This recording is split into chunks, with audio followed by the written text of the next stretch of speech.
बोलिए सदगुरुदेव भगवान की जय।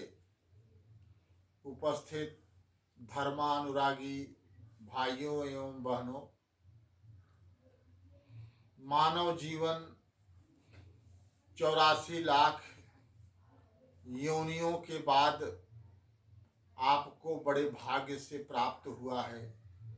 इस जीवन का आप पूर्ण रूप से सदुपयोग करें और यह जीवन आपको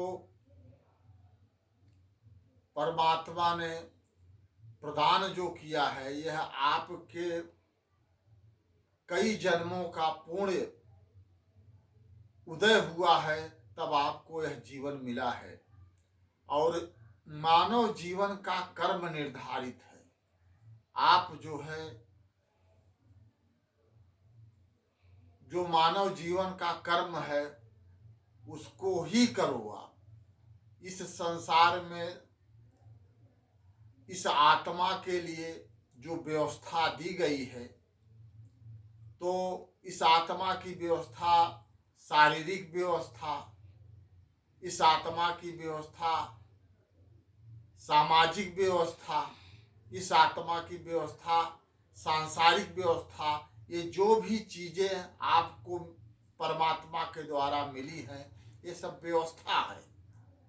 और इस व्यवस्था से आप लाभ उठाइए और अपनी आत्मा को अधोगति में जाने से बचाइए।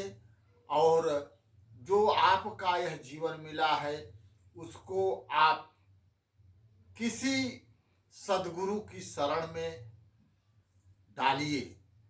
इसलिए डालिए सदगुरु की शरण में कि ये आत्मा अनुशासन में रहनी चाहिए। सूर्य, चंद्रमा, नक्षत्र, ये सारी सृष्टि परमात्मा के अनुशासन में है और आपकी आत्मा पर किसी का कोई अनुशासन नहीं है। आप अपने मन से, अपने चेतना से, अपने ही फैलाए हुए जंजाल में फंसे हो और अपना ही जो समझ में आ रहा है वह कार्य करते चले जा रहे हो। आप अच्छा कर रहे हो, आप खराब कर्म कर रहे हो, जो भी कर रहे हो आप अपनी मर्जी से, अपनी इच्छा से, अपने मन से कर रहे हो।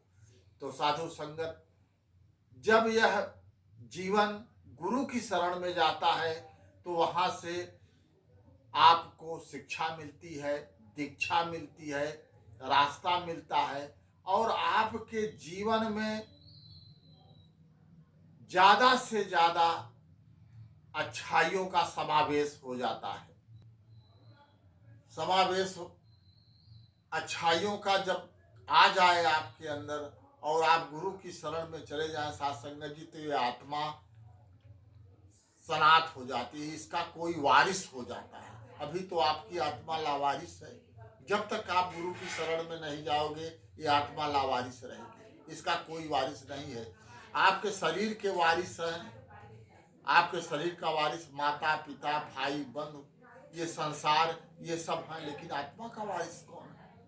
तो आत्मा की वारिस के लिए आपको एक गुरु, सदगुरु की जरूरत पड़ती है और उसी के द्वारा यह जीवन अच्छा मार्ग दिखाई देता है। तो आप कृपा करके सारे लोग जिनको जानकारी नहीं है, आप जानकारी कर लो और किसी सदगुरु की शरण में जाओ।